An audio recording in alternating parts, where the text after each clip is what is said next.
لیے بڑی تقریریں ہوتی ہے، بڑے واز ہوتے ہیں، تقویٰ تقویٰ، دینداری دینداری، پرہیزگاری پرہیزگاری کی بات کرنے والے لوگوں کو یہ آیت سمجھا دو. کیا کہہ رہے ہیں مولا؟ استغفروا ربکم انہ کان غفارا.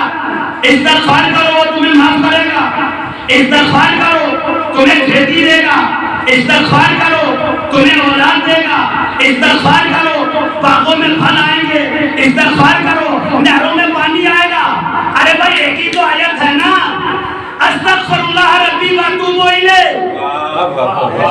مگر علی نے اس ایک آیت میں پوری زندگی سمو دی، پوری زندگی سمیٹ کے رکھ دی. اب میں اپنے دوستوں کو کہاں تک سمجھاؤں؟ بس اتنا سمجھ لو کہ اگر علی کو چھوڑ کر پورا قرآن بھی اپناؤ گے تو کچھ نہ ملے گا، اور اگر علی کا دامن تھام کر ایک آیت بھی سمجھ لو گے تو زندگی سنور جائے گی.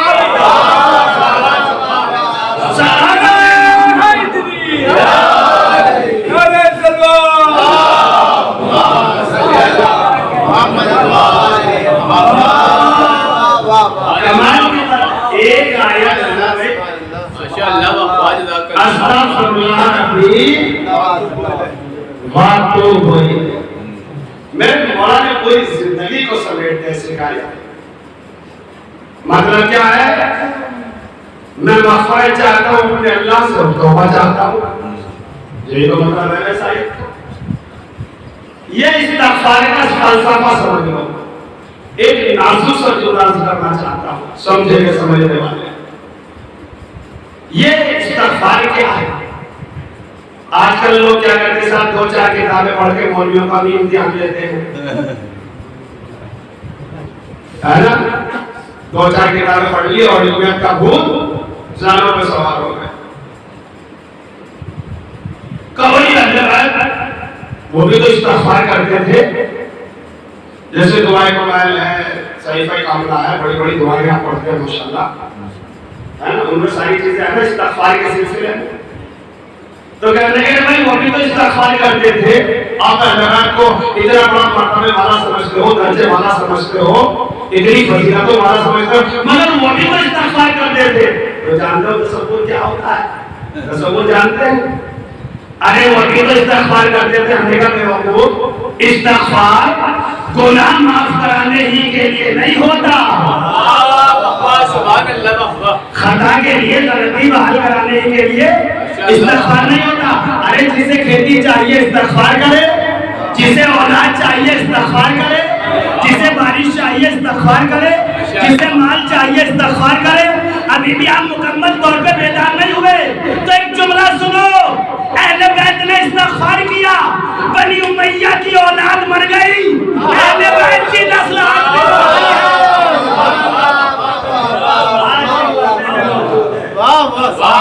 یہ استغفار کا کرم ہے، استغفار کا کرم ہے، استغفار کا کرم ہے. اگر آپ معصومین کو استغفار کرتے ہوئے دیکھو تو یہ نہ سمجھنا خدا نہ خواستہ کوئی غلطی ہو گئی، کوئی خطا ہو گئی، کوئی گناہ ہوا یا نہیں. نہ جانے چاہنے والوں کے لیے کیا مانگ رہے ہیں، چاہنے والوں کے لیے کیا طلب کر رہے ہیں. نہ کلفوسا کا فلسفہ اگر سمجھتے ہوتے تو استغفار معصومین کو اپنے اوپر لاگو نہ کرتے کہ جیسے ہم استغفار کرتے ہیں ویسے اہل بیت میں استغفار کرتے ہیں. نہیں، قطعاً نہیں. جتنا جتنا مقدار استغفار بڑھے گا اتنا اتنا جنتوں میں اضافہ، اتنا اتنا عطاؤں میں اضافہ، اتنا اتنا بخششوں میں اضافہ. اور کیا کرم ہے؟ اولاد ملے استغفار سے. بس قرآن سنیے گا، ایک جملہ کہہ کے بس بات کو تمام کرتا ہوں. اولاد ملے استغفار سے، اصرار کر رہا ہوں، اولاد ملے استغفار سے. کسے؟ ہمیں اور آپ کو. اور اگر نبی کے گھر میں رہ کے بھی نہ ملے، بھائی یہ تو دو سجدوں کے درمیان کی کڑی ہے، یہ تو دو سجدوں کے درمیان کی کیفیت ہے. استغفر اللہ ربی واتوب الیہ. اور کتنے بڑے انعامات، کتنی بخششیں. کتنی صبر نوازیاں؟ بہت زیادہ، اہل بیت کے لیے اور اہل بیت کے چاہنے والوں کے لیے۔ استغفار کی سایت کو آپ یاد کریں اور تعویذ کی شکلوں میں اس کو اپنے گلے میں لٹکا کے رکھیں۔ یہ ہر مرحلے پر یہ آیت آپ کا ساتھ دے گی، ہر منزل پر، ہر مرحلے پر۔ اتنی بڑی جرأت اور طاقت اور ہمت ہے اس ایک آیت میں، لفظ استغفار میں۔ اور یہی وجہ ہے کہ شب عاشور حسین کے صحابی رات بھر استغفار کرتے رہے، عبادت الہی میں مصروف رہے، ایک رات کی مہلت مانگی نہیں تھی۔ حسین ابن علی نے سوچنے اور سمجھنے کے لیے لشکر یزید کو ایک رات کی مہلت دی تھی۔ آپ بھی سمجھ لو کیوں قتل کر رہے ہو مجھے؟ میں نے کیا کیا ہے تمہارا؟ کیا میں نے شریعت کو بدلا ہے، دین کو بدلا ہے، حلال کو حرام کیا، حرام کو حلال کیا؟ تو سارے لشکر یزید کی ایک ہی آواز آئی، حسین آپ نے کچھ نہیں بدلا، بلکہ ہم جو تمہیں قتل کر رہے ہیں وہ ظل ابی کا، تمہارے باپ کے بغض میں ہم تمہیں قتل کر رہے ہیں۔ بغض تھا علی سے، نکالا جا رہا تھا بیٹے سے۔ اب جیسے ہی کہا کہ بغض ابی کا، تمہارے باپ کے بغض میں ہم تمہیں قتل کر رہے ہیں، تو حسین کے سامنے نانا کی حدیث تھی، اے علی تیرا بغض کفر ہے۔ اب جب یہ حدیث نبی کے نواسے نے سنائی تو اب تلوار کا اٹھانا بھی ضروری ہو گیا۔ اب حسین کی تلوار چلی اور کس انداز سے چلی؟ ابھی حسین کے سامنے بڑی بڑی باتیں تھیں، خیموں کے جلنے کا بھی حسین کو یقین تھا، ماں اور بہنوں کے سروں سے چادروں کے چھن جانے کا بھی حسین کو یقین تھا، اور 71 لاشیں اٹھا چکے تھے حسین۔ ہائے وہ 57 برس کا پیاسا انسان کس انداز سے رو رہا تھا۔ ہر طرف سے ایک ہی آواز آ رہی تھی، اے فاطمہ کے لال رحم کیجیے، اے نبی کے نوازے رحم کیجیے۔ اور جب فوج کی طرف سے آواز آئی، آپ کو اکبر کا واسطہ، آپ کو قاسم کا واسطہ، آپ کو محمد کا واسطہ، یہ سننا تھا کہ فرزند زہرا کو جلا لایا ہے۔ کہ تم نے میرے اکبر کو مارا، آپ واسطہ دے رہے ہو؟ تم نے میرے قاسم کو مارا، آپ واسطہ دے رہے ہو؟ ارے 6 مہینے کے علی اصغر کو بھی نہ چھوڑا۔ مگر کیا کہنا میرے سخی امام کا، میرے قریب ابن قریب امام کا۔ آواز آئی، حسین طاقت کے جوہر تو دکھا چکے ہو، اب ذرا صبر کے جوہر بھی دکھا دو۔ چلتی ہوئی تلوار کو نیام میں رکھ لیا، سر جھکا کے ذوالجناح پہ بیٹھ گئے۔ کوئی تیر مارنے لگا، کوئی نیزے مارنے لگا، کوئی پتھر مارنے لگا۔ رک کر ایک جملہ کہوں گا عزادارو، عاشور کے دن تو حسین کی مصیبت ختم ہو گئی، مگر عاشور کے بعد جو نبی کی نوازیوں پر اور علی کی بیٹیوں پر جو مصیبتیں پڑی ہیں نا، اسے کوئی بیان نہیں کر سکتا ہے۔ بس ایک روایت پڑھوں گا عزادارو، آپ گریہ کرتے ہوئے اٹھے۔ کربلا میں ہر چیز کو شمار کر لیا گیا، مگر 2 چیزوں کا آج تک پتہ نہیں چل سکا۔ یہاں تک کہ میر عزیز نے یہاں تک کہہ لیا کہ 1900 کے زخم تلے چاک چاک پر زینب نکل حسین مورخین نے گر لیا، راویوں نے گر لیا کہ حسین کے سینے پہ کتنے زخم لگے تھے، کربلا میں کتنے گھوڑے تھے، کتنا بڑا لشکر تھا، کتنے تیر تھے، کتنے تبر تھے، کتنے بھالے تھے۔ ہر ایک کو گر لیا گیا، شمار کر لیا گیا، مگر عزتداروں دو چیزوں کو آج تک پتہ نہ چل سکا۔ ایک تو یہ نہیں معلوم ہو سکا کہ سید سجاد کے تازیانے کتنے لگے، کوڑے کتنے لگے، زخم کتنے لگے، اور ایک یہ نہیں معلوم ہو سکا کہ سکینہ کی پیاس کب بجھی۔ عزتداروں آپ سمجھ رہے ہوں گے کہ سکینہ کی پیاس بجھ گئی، ارے بچی کو تو پانی ملا ہی نہیں ہے۔ بس سنیے گا عزتداروں، جب یہ لٹا ہوا قافلہ دربار یزیدی میں آیا اور شمر آگے بڑھا کہ قافلے کو آگے بڑھایا جائے، تو عباس کی بہن نے کہا شمر ہم ایسے تو دربار میں نہیں جائیں گے، پہلے ہماری لوٹی ہوئی ردائیں واپس کرا دے۔ شمر نے کہا نہیں زینب، اسی طرح دربار میں جانا ہوگا۔ یہ سننا تھا کہ عباس کی بہن کو جلالا گیا، کہ تو ہمیں مجبور سمجھتا ہے اس لیے کہ میرا اکبر مارا گیا، تو ہمیں لاچار سمجھتا ہے کہ میرا شیر عباس مارا گیا۔ آؤ ام لیلا میرے قریب آ جاؤ، آؤ ام فرما میرے قریب آ جاؤ، سکینہ میرے قریب آ جاؤ، اے ماں کی کنیز فضا تم بھی میرے قریب آ جاؤ۔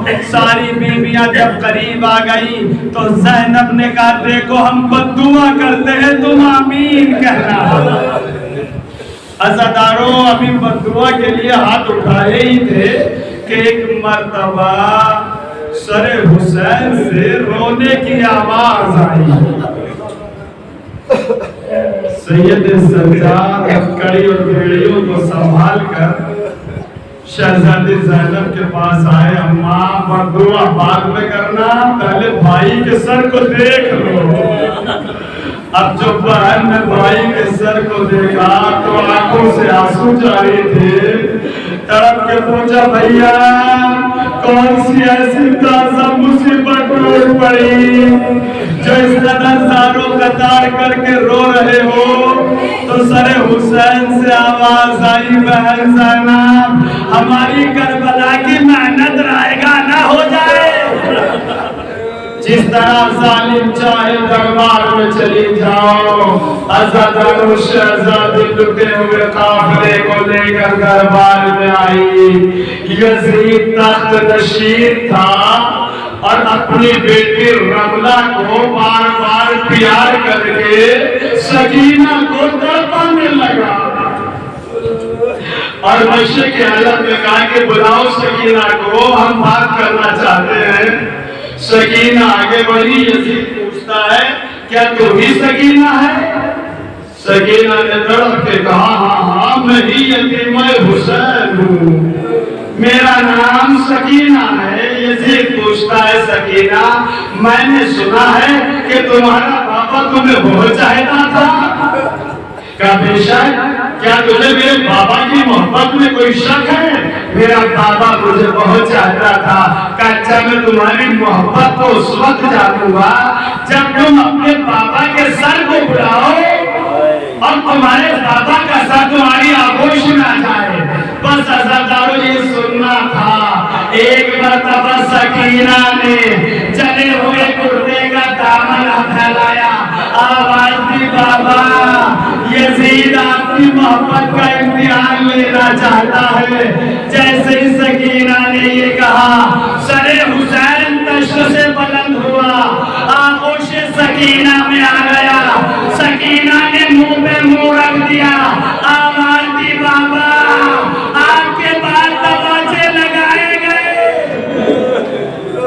گوشوارے چھینے گئے، دامن میں آگ لگائی گئی۔ عزاداروں ارے سکینہ کہ بہن سن کر بیویوں میں کوہرام برپا ہو گیا. واہ محمد والیہ کی آوازیں بلند ہونے لگی، یہاں تک کہ وہ منزل بھی آ گئی کہ جب 11 سفر کی رات آئی تو سکینہ سید سجاد کے قریب آئی، بھیا کے ہاتھوں کو چوم کے کہنے لگی بھیا میں ایک سوال کرنا چاہتی ہوں. کیا بہن؟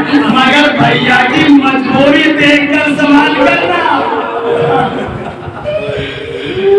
بھائی بہت مجبور ہے بہن، بھیا کی مجبوری دیکھ کے سوال کرنا. ستارو آپ آنسوں کو روک نہیں پائیے گا اگر آپ نے جملے کی گہرائی اور گہرائی کو سمجھ لیا. فرمانے لگے بہن سکینہ کیا بات ہے، کیا بات ہے، کیا بات ہے، کون سا سوال ہے تمہارا؟ کہ بھیا میرا سوال یہ ہے کہ جب میں مر جاؤں تو مجھے نرم جگہ پہ گیلی جگہ پہ دفن کرنا، جس زمین میں تری ہو مجھے وہاں دفن کرنا. سید سجاد نے ڈر کے پوچھا مگر بہن سکینہ کیوں؟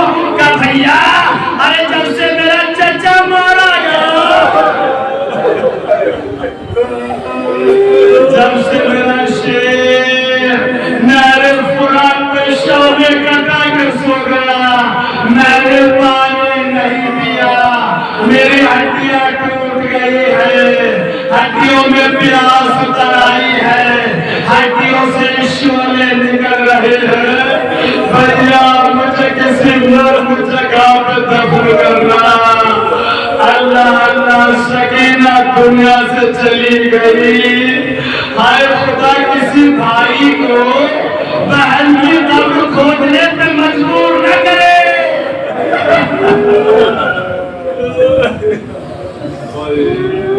بس اس جملے کو سمجھنا ستاروں اور مجلس تمام ہو رہی ہے. مائیں اور بہنیں بھی تشریف فرما ہے. بہنیں اپنی بہن کا نقشہ سامنے رکھے، مائیں اپنی 4-5 برس کی بچی کا نقشہ دیکھے اور پھر اس روایت کو سنے. خدا کسی بھائی کو بہن کی قبر کھودنے پر مجبور نہ کرے. ہاتھوں میں ہتھکڑیاں ہیں، پاؤں میں بیڑیاں ہیں، گلے میں خاردار توق ہے. وہ سید سجاد جو کربلا سے چلے، کوفے تک آئے، شام تک آئے، ماں کو بہنوں کو بے ندا دیکھا، تازیانوں کے تازیانے کھائے، شکر خدا کیا پروردگار میرے نانا کا دین بچ جائے، میرے بابا کا دین بچ جائے. ہر موقع پر یہی تو کہتے رہے ہیں نا. لیکن عزاداروں ایک موقع وہ بھی آیا جب میرا امام چیخ مار کے رونے لگا. آپ سمجھ رہے ہوں گے کیوں رویا میرا امام؟ ارے جب تختۂ غسل پہ سکینہ کو لٹایا. اولاد والوں سن لو کیوں رویا میرا امام. ارے وہ کرتا جو سکینہ پہنے ہوئے تھی نا، جب اتارنا چاہا تو کرتا اتار نہ سکا، زخم پھٹ گئے، خون بہنے لگا. ارے کربلا کا رخ کیا، آواز دی اے بابا، ارے ہم کی سکینہ زخموں سے چور چور ہے. غسل نہ دیا، قبر کے قریب لے کر آئے، قبر سے 2 ہاتھ نکلے. لوگ کہتے ہیں یہ 2 ہاتھ امام حسین کے تھے. ارے میرا دل کہتا ہے یہ 2 ہاتھ عباس کے تھے.